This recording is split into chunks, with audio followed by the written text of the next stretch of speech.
monde, c'est Atsuki-san et on se retrouve pour une nouvelle critique analyse des épisodes de One Piece. On va parler des épisodes 814, Cri de l'âme, la stratégie attaque éclair de Brook et Pedro, ainsi que l'épisode 815, au revoir, la détermination explorée de Pudding. On va un petit peu parler de ces deux épisodes qui se sont vachement rapprochés l'un à l'autre. Et aussi j'ai été grave en retard parce que j'étais malade le week-end dernier, j'ai eu la famille qui était là le week-end dernier. Du coup, j'ai pas pu faire la critique analyse de l'épisode 814. C'est pour ça que je vous le regroupe. Voilà. Ça va être pareil pour les chapitres. Mais en tout cas, on va un petit peu parler donc de ces deux épisodes très sympathiques et franchement, si vous avez vu le titre de la vidéo, on va un petit peu parler de la gloire de Brook parce que voilà, Brook a eu son petit moment de gloire dans ces épisodes. Et franchement, quand on voit vraiment les épisodes, on se rend compte que, punaise, Brook t'assure, mais comme un chef. Franchement, il assure comme un chef. Et aussi, on va un petit peu parler aussi de l'au revoir de Pudding. Qu'est-ce que ça signifie? Pourquoi? Qu'est-ce qui est en train de se passer? On va un petit peu parler de tout ça dans cette critique analyse. Et on va tout de suite commencer par l'épisode 814 de One Piece.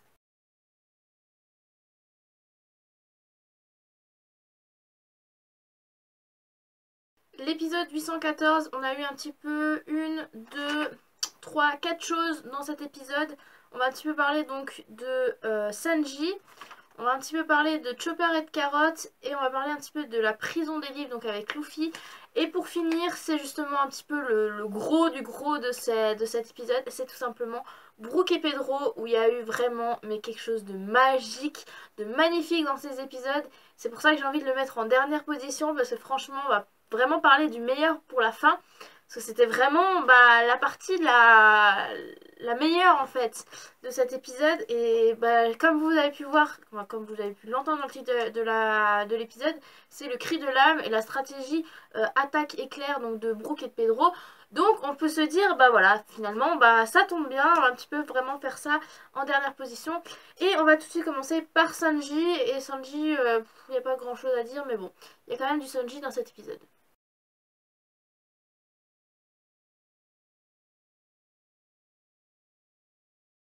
Sanji est dans sa chambre avec un soldat et en fait ils sont en train de parler de fleurs pour cueillir des fleurs. Enfin, c'est un peu bizarre parce que tu vas se dire mais pourquoi Sanji veut cueillir des fleurs? Et en fait on va se rendre compte que en fait Sanji veut cueillir des fleurs pour Pudding. Mais punaise, c'est pas possible. Et en plus il est heureux quoi, je veux dire stop Sanji, qu'est-ce qui t'arrive? Je veux dire à un certain moment tu me dis stop.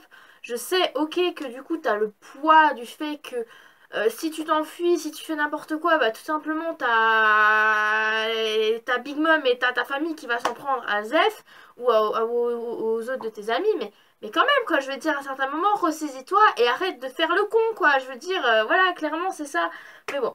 En tout cas, Sanji, lui, il est heureux de vouloir cueillir des fleurs. Le soldat, il doit se demander, mais pourquoi il veut cueillir des fleurs? Qu'est-ce qui se passe? Pourquoi? Enfin, bref. Là, Sanji, il est vraiment heureux et franchement, c'est dingue, quoi. Enfin, je veux dire, à un certain moment, stop, Sanji, arrête de délirer, quoi. Mais bon. En tout cas, par rapport à Sanji, c'était à peu près tout qu'on avait dans cet épisode. Je sais que c'était très très court, mais ouais, Sanji, il faut vraiment qu'il se ressaisisse là. Parce que là, c'est grave. Voilà. Donc maintenant, on va un petit peu parler du deuxième point de cette critique analyse. C'est tout simplement Chopper et de Carrot qui sont toujours dans le monde des miroirs face à Brûlé.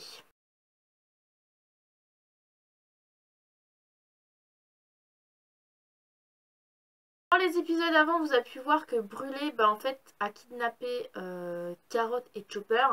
Et Chopper et Carrot, en fait, étaient attachés au-dessus d'une marmite en criant à l'aide. Et il y avait Chopper qui était tout simplement attaché, enchaîné à côté. Parce que du coup, Brûlé voulait pas le faire bouillir dans la casserole, dans la marmite. Parce que c'était une créature un petit peu bizarre qui pourrait bien plaire à Big Mom et le mettre dans sa collection de folie. Hein, parce que souvenez-vous que Big Mom, la dernière fois, on avait vu son immense bibliothèque et vous avez pu voir que du coup elle est un petit peu timbrée dans sa tête. Hein. Parce que la meuf qui a des hommes, des humains et des animaux vivants punaiser à l'intérieur des livres qui créent à l'aide, franchement, faut être barge, quoi. Je veux dire, à un certain moment, faut se dire, redescends sur terre, quoi. Enfin, voilà. Donc, du coup, Brûlé, elle continue toujours de faire préparer sa soupe, là, sa soupe carotte, pour le petit jeu de mots. Et t'as Chopper qui est en train de parler tout seul dans sa tête et qui lui dit qu'en fait, la vraie carotte se trouve au-dessus, dans le grenier. En gros, vous avez comme un faux plafond en fait. Comme les faux plafonds, et au-dessus vous avez donc une petite entrée où il y a le grenier. Et en fait, la vraie carotte se trouve au-dessus. Et en fait, celle qui est attachée au-dessus de la marmite, en fait, c'est une fausse carotte créée par Brûlé à partir d'une grenouille. Et à chaque fois qu'en fait la fausse carotte est en train de faire ces bruits bizarres, on voit justement Carotte en haut en fait qui est en train de prêter sa voix à la fausse carotte.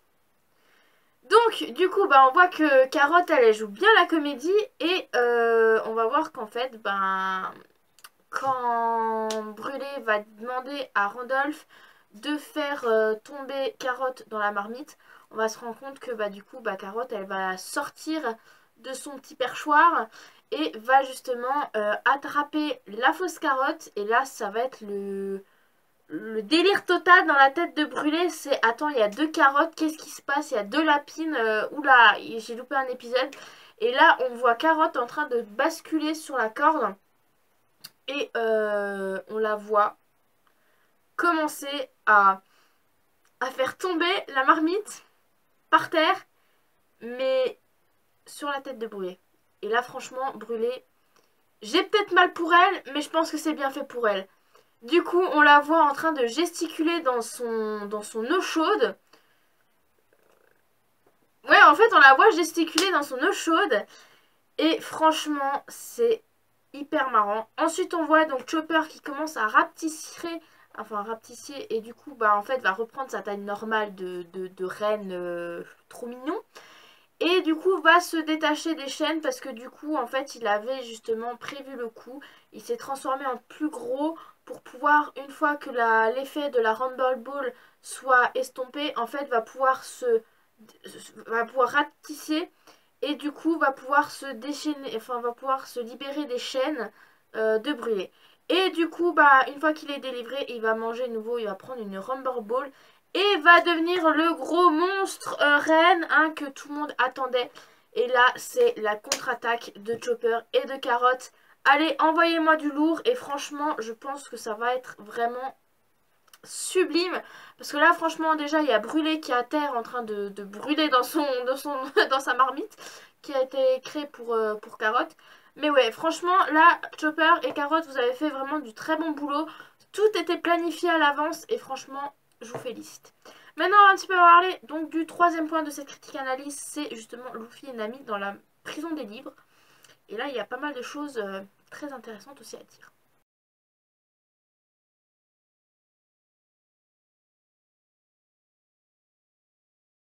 Luffy, Nami, toujours en prison. Il y a Luffy qui essaye de se débattre pour essayer de sortir. Opéra qui essaie de le faire taire parce que Luffy le gonfle, mais totalement. Puis tout d'un coup, il y a Pudding qui arrive et va demander à Opéra si c'est possible de parler à Nami et à Luffy. Évidemment, Pudding va lui parler parce qu'Opéra, du coup, lui autorisé à leur parler. Et tout d'un coup, il y a Pudding qui s'excuse et qui leur dit qu'elle va se fiancer avec Sanji. Et là, t'as Nami et Luffy qui sont, mais genre les yeux, mais complètement choqués. Qu'est-ce qui t'arrive? Qu'est-ce qui se passe? Ouais, là c'est le gros scoop de cet épisode. Enfin, pas de cet épisode, mais genre pour Luffy et de Nami, c'est le gros scoop de cet épisode. Parce que, au début, c'était je vais vous aider à faire venir Sanji à la côte pour pouvoir le récupérer. Et là, elle leur dit qu'elle va se fiancer avec Sanji. Enfin, qu'elle est fiancée avec Sanji. Qu'est-ce qui se trame? Pourquoi? Elle n'a pas tout dit, on le voit. Et qu'est-ce qu'elle va dire? Mais du coup, il n'y a plus rien. Il n'y a plus autre chose. On ne sait pas plus. Ça sera dans le prochain épisode. Et du coup, on va parler un petit peu maintenant du dernier point de cette critique analyse. C'est Brooke et Pedro. Et là, franchement, préparez-vous parce que là, c'est mortel. Mais vraiment, ça envoie du lourd. Et vous allez voir pourquoi. Je vais vous montrer tout ça, je vais vous expliquer tout ça et vous allez juste kiffer.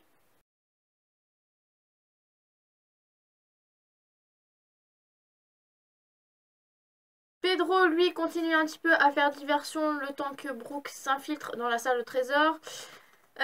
Du coup, t'as tout le monde qui sont à la poursuite de Pedro. T'as Tamago qui demande à Smoothie que Brooke n'a pas été localisé. Donc du coup, Smoothie va faire demi-tour et va se mettre devant la salle au trésor. Enfin, elle va se mettre à la salle au trésor pour pouvoir voir où est du coup Brooke. Et là, on a Brooke qui commence à venir en action. C'est parfait, c'est parfait, c'est parfait. Il est en train de tout claquer, franchement, au point que justement les gardes qui sont coincés dans la salle de trésor et qui voient justement les pions se faire complètement déglinguer par Brooke, en fait ils vont commencer à pousser la porte pour du coup verrouiller la porte. Et là t'as Brooke qui essaye de se dépêcher. Et du coup c'est le côté marrant parce que du coup t'as les gardes qui disent ah c'est bon on la se met et tout ça. Et en fait t'as juste par terre à côté d'eux t'as Brooke qui est en train de se dire ouf, j'ai eu chaud. Et là, ils sont tous morts, enfin, ils sont tous choqués de le voir là, parce qu'ils croyaient qu'ils étaient encore coincés dehors. Et il y a Brooke qui commence à tous les vaincre. Il se dit que, mais oui, c'est vrai que les pions, ce sont des âmes et tout de Big Mom. Et va un petit peu donner un petit live, un petit concert comme ça. Et franchement, mais ça nique tout, je vous jure. Mais genre l'image de ce qu'il y a sur la photo, il donne ces putains de concerts au point que tous les pions se foutent à terre.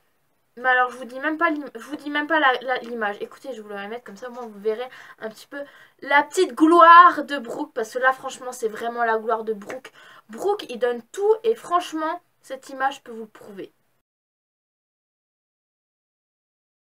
Vous avez vu? Franchement Brooke il est super quoi dans ces épisodes là. Dans ces arcs là. Brooke t'es le meilleur. Comme Nami, hein, parce que Nami aussi, elle a eu ses petits moments de gloire. En tout cas, il y a Smoothie qui n'arrive plus à rentrer dans la salle au trésor. Et du coup, il y a Tamago qui lui dit, écoute, c'est pas grave de toute façon. Si il tue tous les gardes, de toute façon, il n'y a qu'une seule sortie, il n'y a qu'une seule entrée. Donc, si tu restes posté devant l'entrée, forcément, après, il va vouloir sortir. Et du coup, tu vas pouvoir faire face à Brooke. Mais par contre... le tue pas, garde-le en vie parce que je pense que Mama en aura vraiment besoin d'avoir une créature aussi bizarre qu'elle dans sa collection. Voilà, on reparle à nouveau de cette collection de bizarres, hein, de créatures, de la folie de Big Mom. Mais bon, en tout cas, voilà, Brooke a eu vraiment un moment de gloire et c'est certainement, je pense, peut-être pas le dernier qu'on verra dans cet arc parce que franchement... là dans cet arc ils ont tous un bon... Ils ont quelque chose en fait qu'ils peuvent apporter à tous. Et je pense qu'au fur et à mesure de l'arc, on verra que chacun aura quelque chose qui va pigmenter cette action. Et je pense que c'est pas fini d'y être. En tout cas, l'épisode 814 est fini. On va maintenant parler de l'épisode 815. Et là, il y a aussi beaucoup de choses à dire pour cet épisode.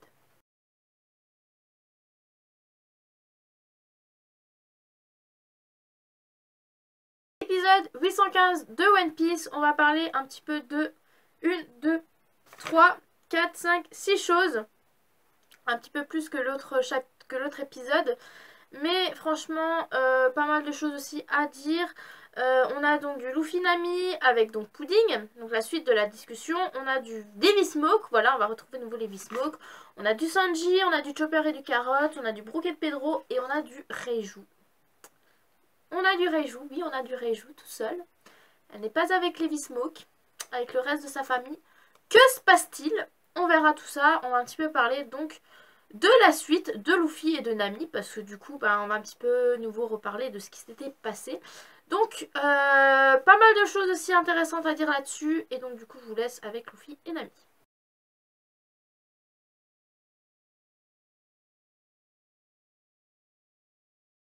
Luffy, Nami, toujours en prison, hein, sont en train de discuter avec Pudding, parce que Pudding voulait leur parler.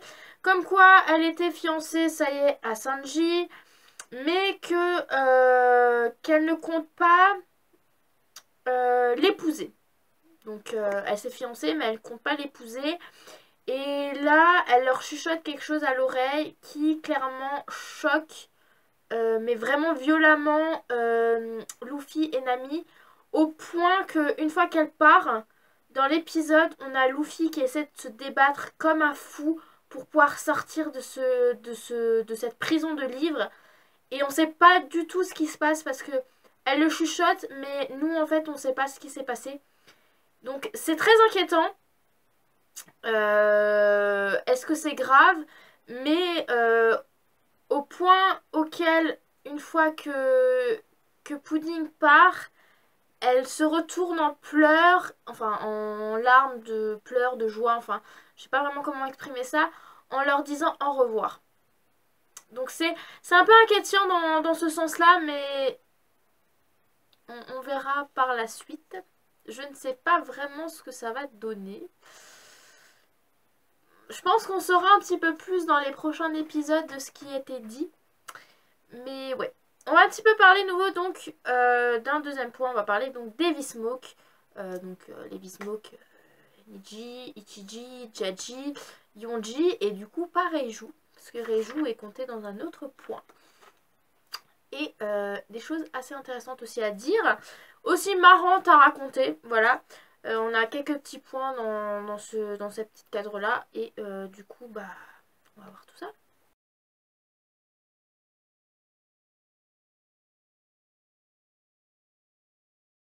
Levi Smoke, Yonji demande du coup où est passé Reiju. Donc il y a Niji qui lui dit qu'elle est partie un petit moment tout à l'heure. Et il y a les petits thés, là, les thés verts et les thés qui commencent à venir et qui leur demandent vous voulez quoi, thé vert ou thé normal. Enfin bref, le petit côté Totland de retour, hein, comme on avait pu voir dans le petit tea parti entre la famille Vismoke et Big Mom et Pudding. Et il y a tout simplement Niji qui leur dit écoute, je veux rien, je préfère l'alcool. On voit les thés qui commencent à se décomposer. Bon, il y a quand même Yonji, je crois, qui leur demande du thé, donc du coup voilà, ça les ranime. Mais c'était le côté marrant. Et après, il y a Yonji qui tout simplement demande bah, au papa ce qu'il en sera une fois que bah, Sanji sera marié avec Pudding. Où est-ce qu'ils vivront? Il y a bah, tout simplement, il y a Jaji qui leur dit bah, tout simplement ils iront vivre au Germa. Comme quoi il y a des prises d'otages avec Pudding et puis après il y a Niji qui lui dit mais écoute si du coup la famille Charlotte veut prendre Sanji en otage, qu'est-ce qui se passe et tout ça, enfin, bref.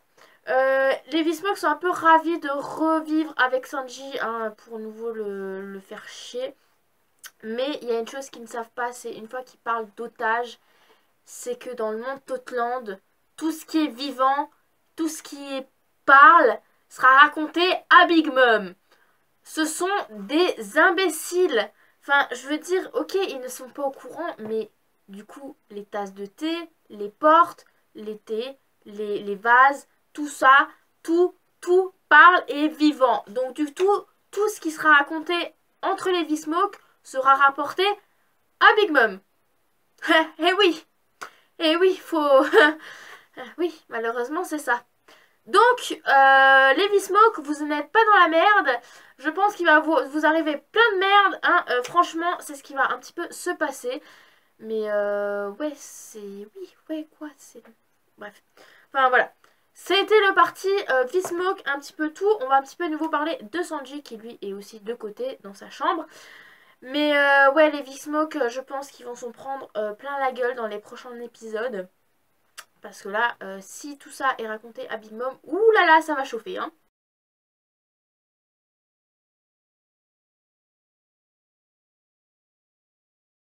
Sanji est dans sa chambre en train de préparer les bouquets de fleurs parce que dans l'épisode 814, c'est vrai que je vous ai pas parlé, Mais lorsque Pudding leur dit à Luffy et à Nami que du coup elle s'est fiancée avec Sanji, on voit Sanji en train de cueillir les fleurs. Donc là dans cet épisode là il y a donc tout simplement Sanji qui prépare le bouquet et qui reçoit les courses demandées par le... Enfin, Sanji avait commandé des courses aux soldats qui étaient déjà là l'épisode d'avant et demande pourquoi il prépare ça, pourquoi il veut la cuisine, pourquoi il veut cuisiner, bah tout simplement pour Pudding parce que du coup elle ne se sentait pas bien aujourd'hui. Et du coup le petit soldat lui raconte un petit peu les news de ce qui se passe un petit peu par rapport au Mugiwara, donc comme quoi Luffy et Nami ont été capturés et comme quoi Brook et Pedro ont été localisés. Et comme quoi ils font le gros foutoir dans la salle au trésor. Voilà, c'est clairement ça. Mais pour Sanji, tout se passe bien parce que de toute façon, il a un accord avec Big Mom. Comme quoi, bah, s'il se tient correctement, s'il n'échappe pas au mariage, il laissera partir donc les Mugiwara vivants. Donc du coup, pour Luffy et les autres, il ne se fait pas de soucis. Mais par contre, on remarque quelque chose, c'est lorsque en fait il prend les courses, on se rend compte que Sanji a pris une orange.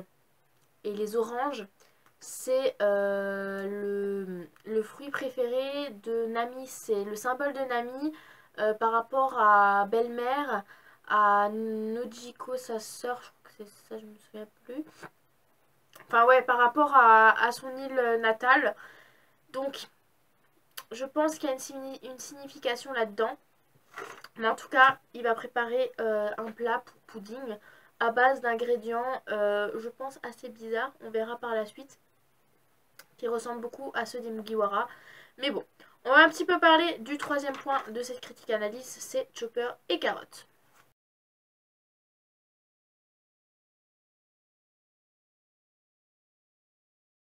Ça y est, Carotte et Chopper ont retourné la situation à leur avantage.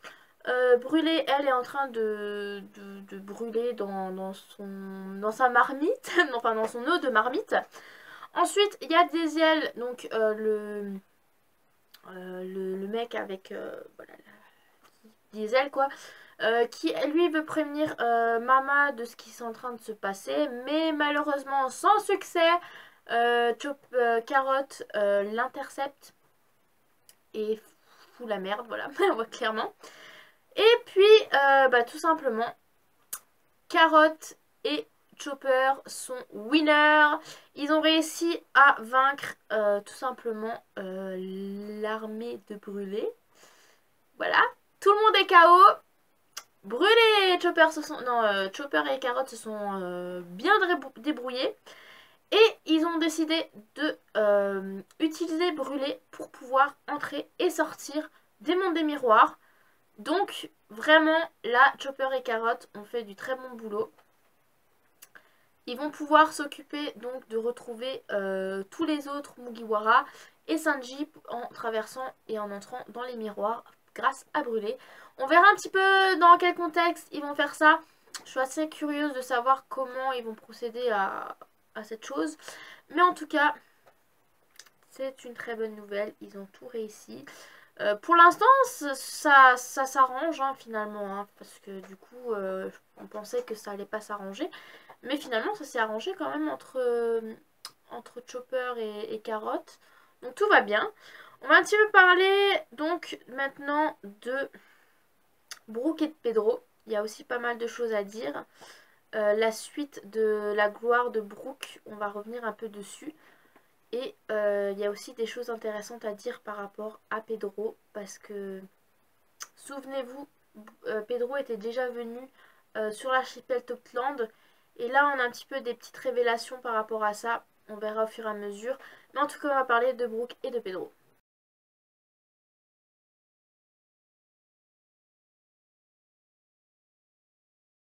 Brooke continue son petit live spécial, hein, clairement, comme vous avez pu voir. Et puis va s'occuper donc des soldats qui ne sont pas qui sont insensibles aux âmes. Donc en gros qui n'ont pas de châtiment spécial par rapport à ça. Et on va voir que bah, tout simplement Brooke va les vaincre et va prendre tout simplement les clés pour s'occuper donc de faire des copies donc du Road Poneglyph et des Poneglyphs pour Nico Robin. Voilà, donc pour Robin. Pourquoi je dis Nico Robin, je sais pas, c'est venu comme ça.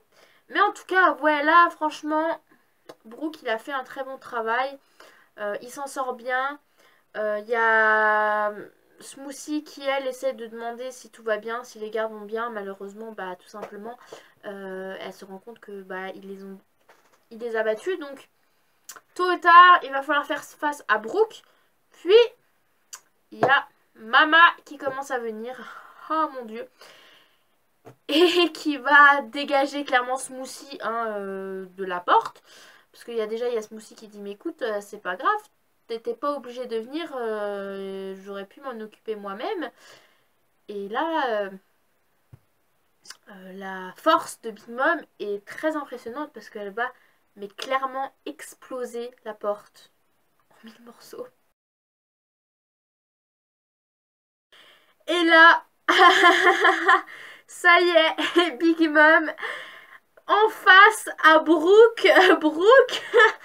Brooke fait face à Big Mom. Mais genre la tête de Brooke, mais genre qu'est-ce qui est en train de se passer? Et là clairement t'as Big Mom qui se dit oh mais quelle magnifique créature, voilà, parce que tout un moment au début elle avait peur que du coup il vole le Tamate Bako. Et finalement ben elle va pouvoir bien s'en servir de cette créature très spéciale. Mais du coup, une question qui se pose, c'est est-ce que Brooke a réussi à prendre à temps les copies du Road Poneglyph et des Poneglyphs?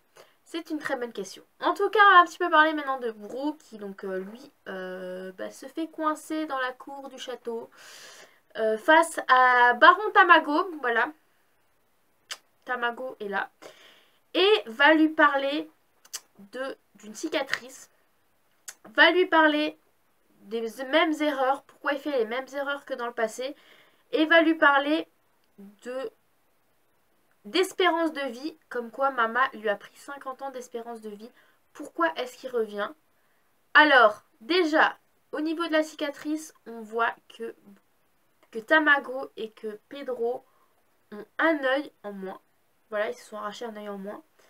Ensuite, les mêmes erreurs. Donc je pense que ça doit être par rapport aux 50 ans d'expérience de vie donc, que Mama lui a piqué. Et clairement, vu qu'il lui reste plus beaucoup de temps à vivre, il y a Tamago qui lui demande pourquoi il est revenu, qu'est-ce qu'il compte faire. Et là, il y a Pedro qui lui dit mais de toute façon, je ne compte pas repartir de cette île vivant. J'ai loupé un épisode. Attendez, Pedro, t'es venu pour mourir ici. Non, t'es venu pour venir aider les Mugiwara et repartir avec les Mugiwara et s'occuper après nouveau de ta famille, les Minx. Je veux dire, à un certain moment, et oh, stop. Donc là, ça a été un chamboulement de choses là, parce que déjà t'as Brooke qui est face à Big Mom. Est-ce que Brooke va s'en sortir face à Big Mom? C'est pas Luffy qui est face à Big Mom, là c'est Brooke qui est face à Big Mom. Brooke là, il est dans un sacré pétrin. Et t'as Pedro, lui, qui est de l'autre côté avec Baron Tamago, qui lui est en train de se dire je vais mourir ici. Ouh, ça fait beaucoup de choses à assimiler. En tout cas, on va maintenant parler du dernier point de cette critique analyse, c'est Reiju. Reiju, qu'est-ce qui se passe avec Reiju? Notre belle Reiju, notre belle sœur Reiju, parce que clairement, Reiju a du côté bon en elle, et ça fait mal au cœur de se demander qu'est-ce qu'elle fait toute seule. Voilà.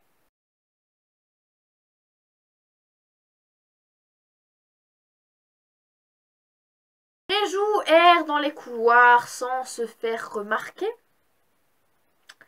Mais elle va aller quelque part, je pense qu'elle va aller devant la chambre de Pudding pour l'espionner. Mais quand elle voit que du coup la porte elle est vivante, elle va se contourner et en fait elle va aller dans le balcon, je pense, de la chambre à Pudding.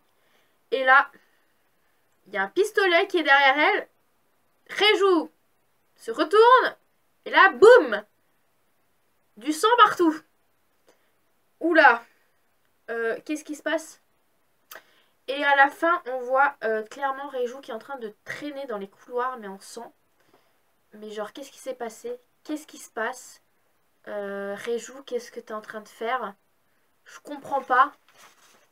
T'essaies d'espionner Pudding parce que elle s'est mariée. Enfin, c'est enfin décidé. Enfin, Sanji s'est enfin décidé à se marier avec Pudding. C'est une très bonne question. En tout cas, bah, clairement, les épisodes s'arrêtent là. L'épisode prochain, je vais regarder le titre de l'épisode prochain, si évidemment mon ordinateur veut bien. C'est vrai que j'ai oublié de le mettre en place. Donc c'est l'épisode 816, punaise, et bientôt 820, c'est rare, enfin, c'est fou. En tout cas, la semaine prochaine, il y a un petit peu donc de Pedro, il y a un petit peu de Buruk, il y a un petit peu donc de Big Mom. Et le titre de l'épisode prochain va s'appeler Le destin de l'œil gauche, Pedro vs Baron Tamago. Donc on va un petit peu en apprendre plus donc sur cette fameuse cicatrice d'œil et par rapport à l'espérance de vie et pourquoi il fait les mêmes erreurs que dans le passé. En tout cas, voilà, c'était tout ce qu'il y avait à dire pour, cette critique analyse, donc ces 2 épisodes. J'espère qu'elle vous aura plu. N'hésitez pas à l'aimer, la partager, à vous abonner. Et on se retrouve donc pour la prochaine critique analyse du nouveau épisode donc, de One Piece, l'épisode 816 de One Piece. Sur ce, je vous souhaite une agréable soirée et je vous dis à la prochaine. Allez, salut mes nakamas.